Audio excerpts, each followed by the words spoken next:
Welcome to Kitchen Party Rebel. My name is Kate, your host, a politics student coming to you from my kitchen table here in Mi'kma'ki, the unsurrendered ancestral territory of the Mi'kmaq people. You probably know it better as Nova Scotia, though. This season, we're looking at healing the body politic. We're using two-eyed seeing to diagnose societal illness and relational imbalance in structures of power like our government. I can't wait to share it with you, so let's get started.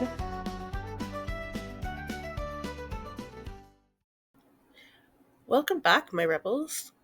Tonight, we are talking about healing again, but in a different context. So grab a seat, refill your coffee. All right. So healing in this context is rebellion. It is power. It is the quiet and sometimes loud refusal to accept what oppression has taught us. So let's get into it. Anne Bishop, author of Becoming an Ally, says something gorgeous and slightly devastating in her books. She says that healing is both structural and emotional. I guess that means you can change the laws all day long, but if people still carry internalized shame and fear of hierarchy in their bodies, the system is still running. So, in that sense, could we not say that healing is activism or governance? A word that my prof really loved was remembering. Healing is remembering what oppressive systems have tried to erase. Elizabeth McGibbon reframes trauma as a social condition. When you live with chronic racism or ongoing colonialism or persistent poverty, the body responds physically as if it's under attack. Really, it is, right? And Jody Wilson-Raybould reminds us that reconciliation is not sentimental. It's not something we do because, oh, that happened and I'm so sorry for you. Reconciliation is political restructuring. It's returning authority that was taken. So the cycle, I guess, begins with silence, and we need to break it. Oppression teaches silence early. Kids learn that obedience equals safety. Being different invites punishment. If you pay attention, you do everything right, you'll be fine. But if you're different, think about any of the kids. If you were a child in the 90s, you had anybody in your class that had ADHD or, was just slightly different, slightly hyperactive, disruptive, they were punished. They were sent out into the hall. They were sent to the principal's office. Being different invites punishment. I know this really well because that's probably why I went without being diagnosed for so long, is because I understood that if I was different, which I knew I was, making that difference very obvious would mean I would be punished for it.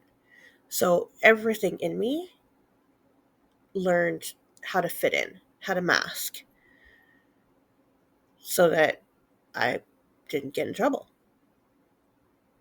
Let's just think about that for a second, okay? Because that sinks deep, and I've spent the last 20 years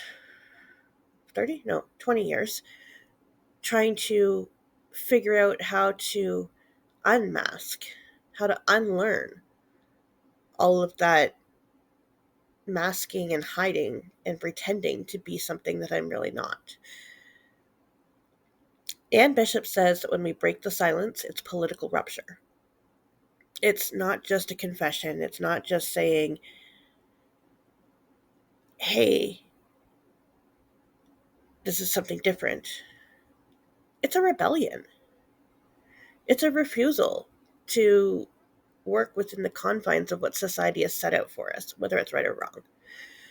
And when survivors of colonial violence speak the truth, the system that harmed them gets exposed.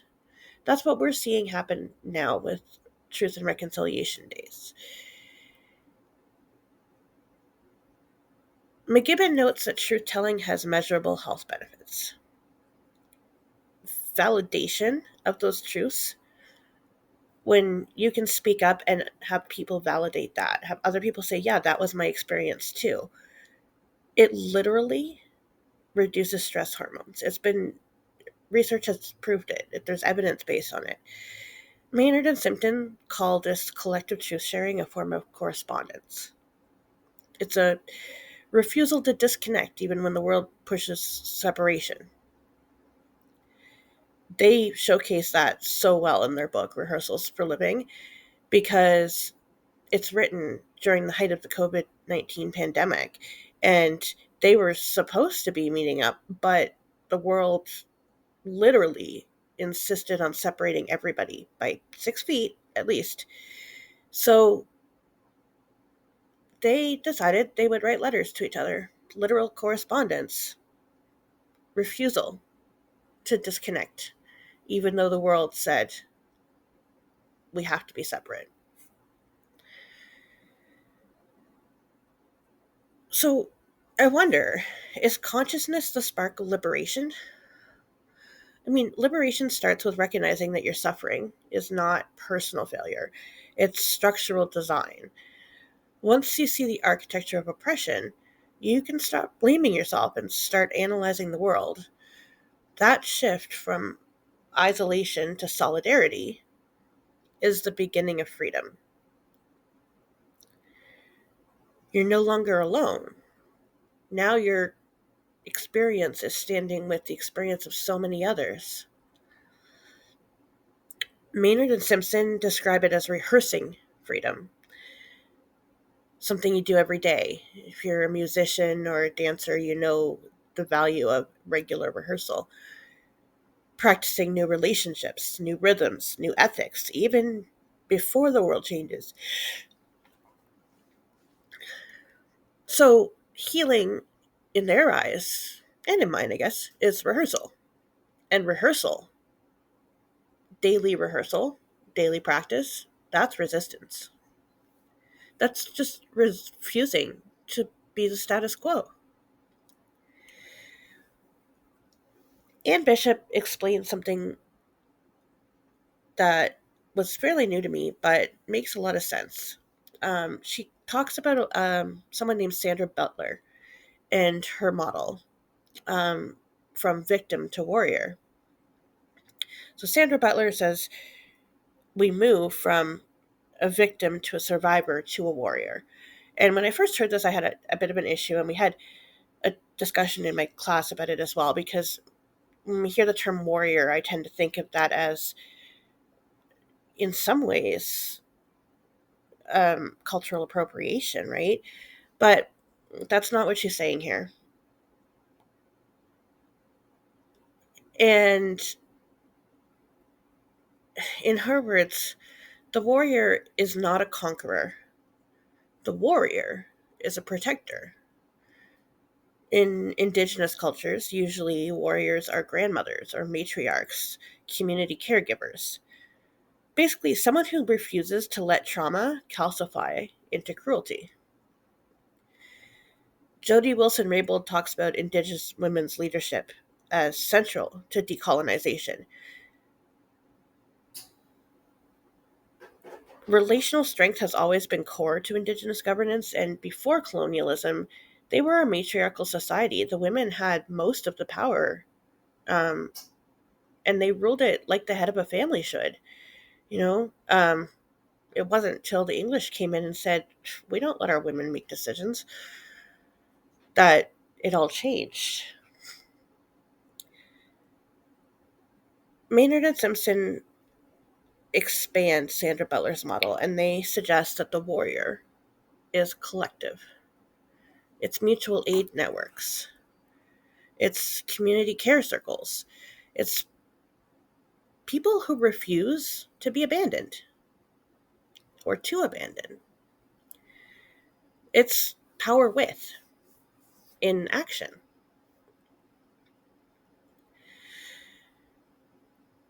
I also recognize that in any resistance, rest is an essential part of that. We have to take care of ourselves in order to be able to take care of others. This is a concept that when I was working as a doula, I would tell my new moms, because they would tire themselves out, burn themselves out really quickly, um, trying to keep everything together and trying to keep a newborn alive. And I would often say to them, look, you can't do this until you take care of yourself. If you don't sleep, you can't take care of your newborn.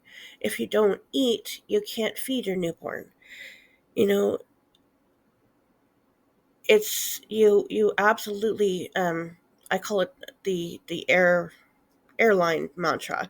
They always say, put on your own mask before helping someone else with theirs. Liberation is exhausting. And I totally get Elizabeth McGibbon warning that activism without rest will recreate the same burnout schedules that capitalism thrives on. No, not just thrives, depends on. So, okay, let's take a breath here. Just take a sip of coffee, let your shoulders drop, because this really is exhausting. Maynard and Simpson champion rest as abolition. To rest is to refuse being a resource. It's reclaiming your body. And a really important part that Jody Wilson-Raybould reminds people, and that I like to remind people, is, especially settlers, Indigenous people should never shoulder the emotional labor of reconciliation. For them, rest is political as well. And I was reminded of this earlier this year in my schooling, because on September 30th in Canada, it's Truth and Reconciliation Day. There's typically no classes on those days. But what usually happens, at least on our campus, is that there is some kind of event that is held for recognizing truth and reconciliation. And in the past, this event has been completely organized and held and hosted by our Indigenous student society and student community and leader, our unofficial campus auntie, if you will. And I don't know, but does anybody else see a big problem with that? Like, it's like saying, yeah, this is a day for reconciliation, but we're going to make you do all the work to prove why you need this day. No, no, no, no, no, no, no. It's the same as when I go to events and they're about to do the land acknowledgement, and they say, I've invited our friend from the Mi'kmaq Nation of so-and-so to do a land acknowledgement for us. And as soon as they say that, my heart sinks, and I'm just like, automatic respect lost. Because land acknowledgements never should be spoken by an Indigenous person in Canada.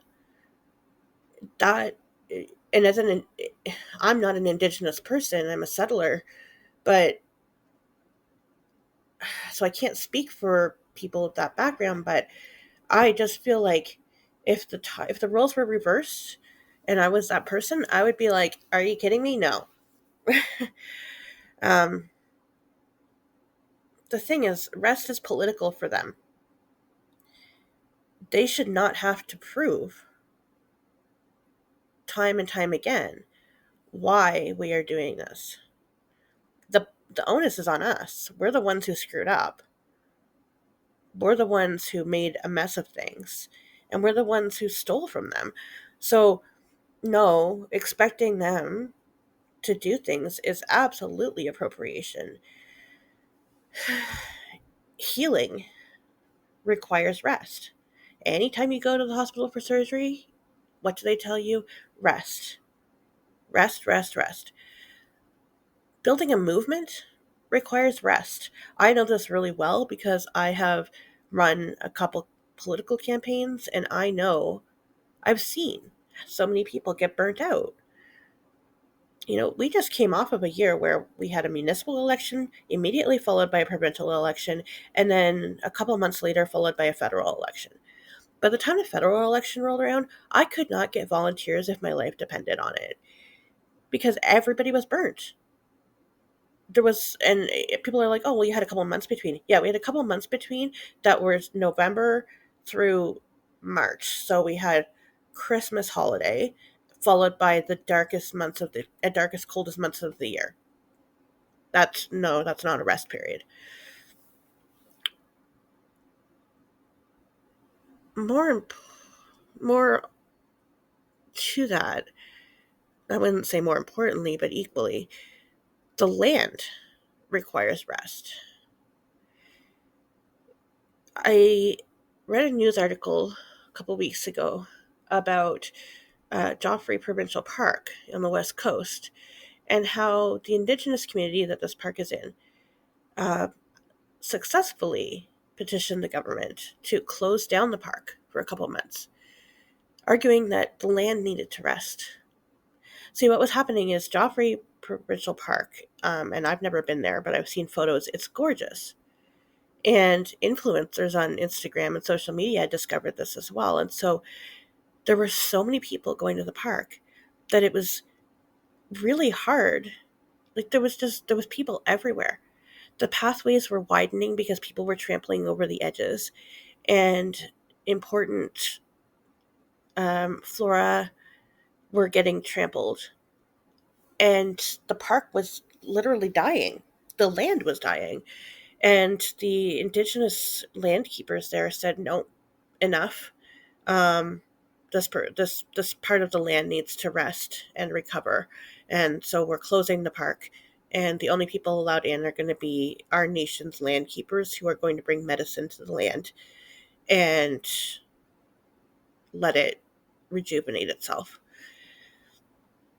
So they've actually closed the park twice in the last year, and I believe it's actually working. People are not happy, but we have to understand that this land is finite resource.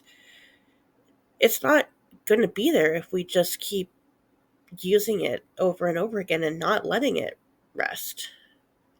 You know, it just doesn't work that way. At its fullest expression, healing becomes power with. Think about collaboration and interdependence and shared decision making. It's not charity, it's not saviorism, it's not hierarchical, it's not top down anything. Anne Bishop says liberation is sustained through community accountability. So community is holding each other accountable. Elizabeth McGibbon says collaboration is linked to actual improved health outcomes. I've seen the evidence that proves that. When you work together, we have better health outcomes. That's why I've been championing the idea of collaborative care centers in Nova Scotia as a response to our healthcare issues. Jody Wilson-Raybould calls it the foundation for nation-to-nation relationship. And when we think nation and nation as settlers, we think, oh, like country to country. But when I'm thinking about nation and nation from Jody Wilson-Raybould's perspective, I'm thinking about Mi'kmaq nations, settler nations, Acadian nations, nation-to-nation relationships. Maynard and Simpson describe it as the heartbeat of abolition. When we heal together, we resist together. And when we resist together, we start to live. So healing sounds like this gentle word, but it's not. It's not a soft little add-on to politics. I've discovered that it's the core. It's the work, it's the method, it's everything we're doing. Oppression isolates people, healing reconnects them. And in our next episode, we're going to take that healing into the place where imagination becomes rebellion. Next time, we're talking about abolition. So you won't want to miss that one. Thanks so much for being here. Just put your cups in the sink on your way out. See you later.